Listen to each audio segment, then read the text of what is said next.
Apakah kalian terlahir dengan wajah yang jelek? Kalau iya berarti kita senasib. Hehehe. Karena itu di episode ini aku akan menjelaskan alur cerita film The Beauty Inside yang memberikan pelajaran bahwa lebih baik memiliki wajah jelek daripada tidak memiliki wajah sama sekali. Dan memberikan pelajaran bahwa keindahan tidak hanya berasal dari tampang saja, tapi juga bisa berasal dari hati. Oke, tanpa berlama-lama langsung saja aku ceritakan alur ceritanya. Film dibuka dengan memperlihatkan pria gendut bernama Kim Woo Jin. Woo Jin ini bekerja sebagai pembuat mebel yang berasal dari kayu. Selanjutnya diceritakan keesokan harinya Woo Jin yang tadinya berbadan gendut tiba-tiba berubah menjadi opa-opa ganteng. Ternyata diketahui Woo Jin memiliki kekuatan super di mana dia selalu berganti wajah di setiap harinya. Kemudian cerita beralih ke masa lalu ketika Woo Jin pertama kali wajahnya berubah di setiap harinya. Saat itu Woo Jin masih duduk di bangku SMA, tepatnya ketika dia berumur 18 tahun. Tiba-tiba di suatu pagi, dia terkaget ketika melihat wajahnya di kaca berubah wajah menjadi paman-paman cabul. Woo Jin pun langsung ke ibunya dengan menangis dan bertanya kenapa wajahku bisa berubah seperti ini. Ibunya juga bingung, tidak tahu apa yang terjadi. Akhirnya ibunya membawa Woo Jin di rumah untuk menenangkan dia. Dari hari ke hari wajah Woo Jin terus berubah, mulai dari menjadi opa-opa, keesokan harinya tiba-tiba menjadi ajusi, sampai keesokan lagi menjadi mbamba. Perubahan wajah Woo Jin juga tidak terbatas pada gender dan ras. Dia bisa menjadi seorang wanita, tiba-tiba menjadi bule, tiba-tiba bisa juga menjadi niga suatu saat. Masalahnya Woo Jin ini tidak bisa mengontrol perubahan fisiknya. Jadi setiap hari dia berubah menjadi orang yang berbeda-beda. Jadi dia di setiap harinya berubah-berubah terus menjadi orang yang berbeda. Dan karena hal itu Woo Jin pun mengurung dirinya di rumah. Dia sudah putus dari sekolahannya. Dia juga tidak mempunyai teman. Satu-satunya orang yang dia kenal semenjak kejadian itu hanyalah ibunya saja. Sampai di suatu hari ada seseorang yang bernama Sunbaek mengetuk pintu dari rumah Woo Jin. Ketika itu tampilan fisik dari Woo Jin seperti ibu-ibu. Lalu Woo Jin pun membukakan pintu Sunbaek. Ternyata Sunbaek ini merupakan teman semasa kecil Woo Jin. Dan juga Woo Jin mulai tidak menemui Sunbaek semenjak dia berubah terus fisiknya, karena Woo Jin juga malu ketika menjadi orang lain. Sunbaek mengira bahwa itu adalah ibunya Woo Jin. Akhirnya Sunbaek pun bertanya, "Tante bisa ketemu dengan Woo Jin?" Woo Jin tentu bingung juga karena bagaimana dia bisa menjelaskan kepada Sunbaek kalau itu adalah dirinya. Sampai akhirnya ibu asli Woo Jin datang. Tentu Sunbaek bingung, loh, ini ibunya Woo Jin, terus yang tua satu ini siapa? Lalu ibu Woo Jin memberitahu kalau ya itu adalah Woo Jin. Mendengar hal itu tentu Sunbaek tidak percaya. Akhirnya Sunbaek memberikan pertanyaan-pertanyaan pribadi yang hanya diketahui olehnya dan Woo Jin saja. Woo Jin pun bisa menjawab semua pertanyaan itu, dan ketika itu Sunbaek pun percaya kalau memang Woo Jin setiap harinya bisa berubah terus wajahnya. Dan sejak saat itu Sunbaek menjadi teman satu-satunya Woo Jin. Cerita beralih ke masa sekarang lagi. Di masa sekarang ini Sunbaek dan Woo Jin bersama-sama membangun perusahaan, di mana perusahaan mereka berdua ini bergerak di pembuatan mebel yang terbuat dari kayu. Sunbaek berperan sebagai wajah dari perusahaan ini karena Woo Jin juga tidak dikenali siapa-siapa, tetapi Woo Jin di situ berperan sebagai perancang dari mebel itu sendiri. Ya, sampai pada umur 30 tahunan ini Woo Jin memang tidak bertemu siapa-siapa. Dia juga tidak berpacaran, dia tidak mengenali siapa-siapa. Orang yang dikenalinya hanya Sunbaek dan ibunya saja. Nyatanya memang Woo Jin tidak pernah berencana untuk menikah karena dia sadar tidak ada pasangan yang mau menerima perubahan fisiknya yang setiap hari. Sampai di suatu hari Woo Jin bertemu dengan seorang wanita. Wanita ini bernama Yiso. Yiso bekerja sebagai pelayan di suatu toko yang menjual perusahaan furniture yang terbuat dari kayu. Ketika bekerja seperti pelayan pada umumnya, Yiso selalu ramah kepada pembeli-pembeli yang ada di sana. Ketika itu Woo Jin sedang mampir ke toko Yiseo. Ketika pertama kali mengobrol bersama Yiseo, Woo Jin pun langsung merasa penasaran kepada Yiseo. Karena rasa penasaran, Woo Jin pun setiap hari mengunjungi toko itu untuk bisa bisa mengobrol bersama Yiseo. Tentunya Yiseo tidak sadar kalau setiap harinya dia mengobrol bersama Wujin, karena Wujin sendiri memiliki wajah yang berbeda-beda di setiap harinya. Karena setiap hari selalu mengobrol dengan Yiseo, lama-lama Wujin pun mulai menaruh perasaan kepada Yiseo. Tapi seperti biasanya, Wujin yang sadar bahwa dia tidak mungkin mempunyai pasangan, akhirnya dia hanya menjadi pengagum rahasia dari Yiseo. Bukan tanpa alasan juga Wujin tiba-tiba menyukai Yiseo, karena nyatanya Yiseo ini tidak pernah membeda-bedakan orang. Hal itu terlihat ketika Wujin suatu saat sedang dalam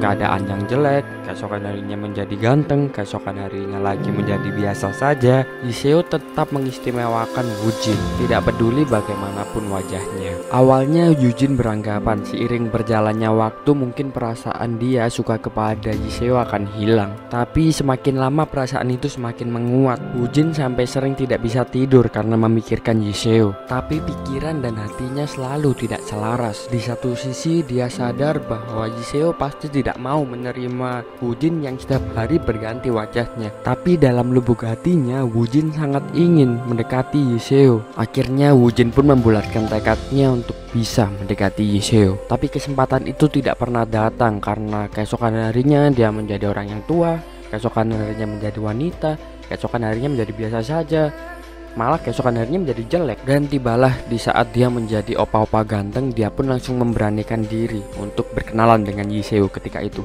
Seperti biasanya Wujin datang ke toko dan dengan modusnya dia bertanya-tanya tentang barang yang ada di toko itu, padahal dia sudah beratusan kali ke sana. Yiseo pun terkejut karena bagaimana bisa Wujin ini bisa mengetahui beberapa hal yang belum dijelaskan oleh Yiseo. Dan ketika itu Wujin langsung memberanikan diri untuk mengajak makan malam bersama Yiseo. Yiseo yang ketika itu melihat Wujin dalam keadaan yang sangat tampan, tentu Yiseo mau, tetapi sialnya Yiseo ada urusan, jadi dia menolak ajakan itu. Tentu Wujin panik. Wujin pun yang merasa tidak ada kesempatan lain akhirnya memaksa Yiseo. Yiseo pun bertanya, besok bagaimana? Memangnya kenapa harus hari ini?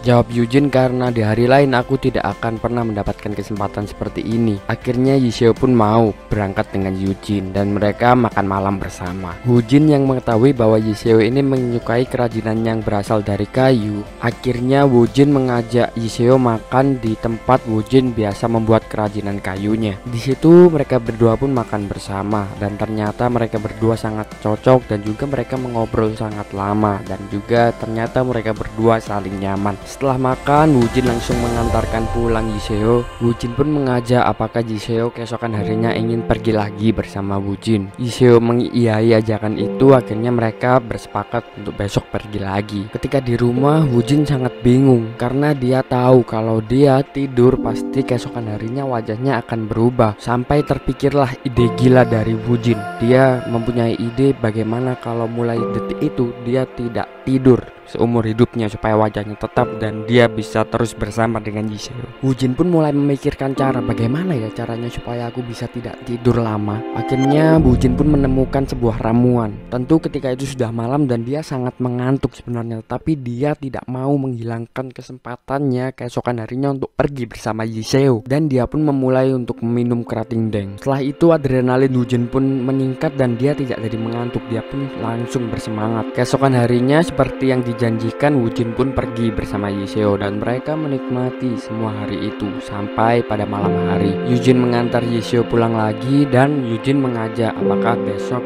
Yiseo mau untuk keluar lagi bersama Wujin. Dan Yiseo pun mengiyai. Ketika di rumah, Wujin yang memang sudah tidak tidur dari kemarin, tentu dia lagi-lagi sangat mengantuk. Tapi lagi-lagi dia mencoba minum kerating deng agar dia bisa tetap terjaga sampai esok hari. Ternyata memang benar, ramuan kerating deng ditambah cinta itu bisa membuat orang kuat untuk tidak tidur berhari-hari. Keesokan harinya Wujin keluar lagi dengan Yiseo. Wujin yang memang tidak tidur selama 2 hari tentu matanya menghitam. Yiseo yang menyadari hal itu tentu dia bertanya, Wujin kenapa matamu menghitam? Apakah kau tidak tidur berhari-hari? Wujin tidak menjawabnya, dia hanya tersenyum saja. Sampai di malam harinya lagi-lagi Wujin mengajak Yiseo apakah keesokan harinya mau untuk keluar lagi bersama dengan Wujin. Tentu Yiseo pun mengiyai itu dan di situ mereka berdua berpisah. Ketika di perjalanan pulang, tepatnya di dalam kereta, Woo-jin pun sangat mengantuk, tetapi dia harus tahan karena dia tidak mau wajahnya berubah. Dia pun sekuat tenaga melawan rasa kantuknya. Tapi karena Woo-jin sudah tidak tidur selama 2 hari, rasa kantuk itu pun semakin besar dan itu semakin menyiksa diri Woo-jin. Tetapi demi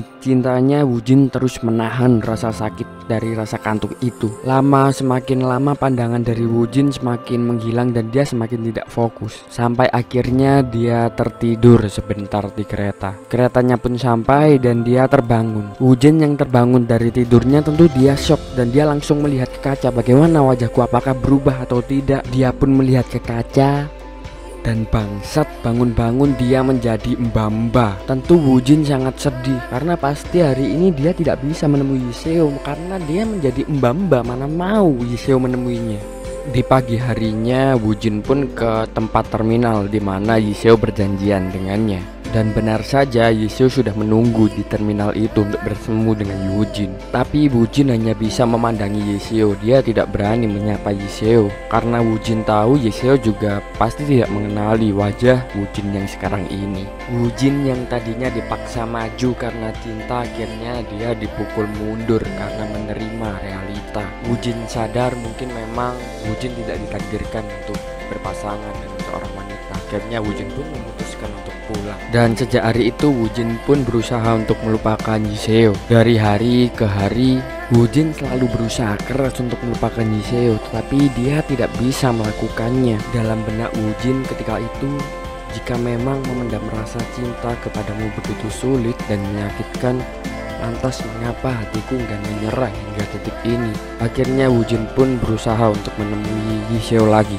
Ketika itu Woo-jin menjadi seorang wanita dan Woo-jin langsung mengajak Yiseo untuk pergi ke rumahnya. Awalnya tentu Yiseo menolak karena dia tidak mengenal siapa wanita ini. Tapi karena Woo-jin menyebutkan namanya, akhirnya Yiseo pun mengikuti Woo-jin untuk pergi ke rumahnya. Ketika di rumah Woo-jin pun menjelaskan segalanya. Dia juga menjelaskan kalau dia berubah-ubah di setiap harinya. Mendengar penjelasan itu, Yiseo bukannya percaya, dia malah ketakutan. Dan Yiseo pun langsung melarikan diri karena dia takut bahwa Woo-jin ini jangan-jangan orang nggak bener, karena mana ada bisa orang berubah-ubah wajahnya setiap hari. Dan Woo-jin pun akhirnya menyerah untuk mendekati Yiseo karena Woo-jin tahu mungkin memang Yiseo tidak mau lagi untuk bertemu dengan Woo-jin. Di hari-harinya Woo-jin menyadari mencintai Yiseo adalah hal terindah yang pernah dia rasakan. Tetapi kehilangan Yiseo adalah hal terburuk yang pernah dirasakannya seumur hidupnya. Di saat yang lain nyatanya Yiseo juga tidak bisa melupakan Woo-jin. Dia terus memikirkan Woo-jin. Karena penasaran, akhirnya Yiseo pun menghubungi Woo-jin dan dia mulai percaya apakah Woo-jin memang benar-benar memiliki wajah yang berubah ya setiap harinya.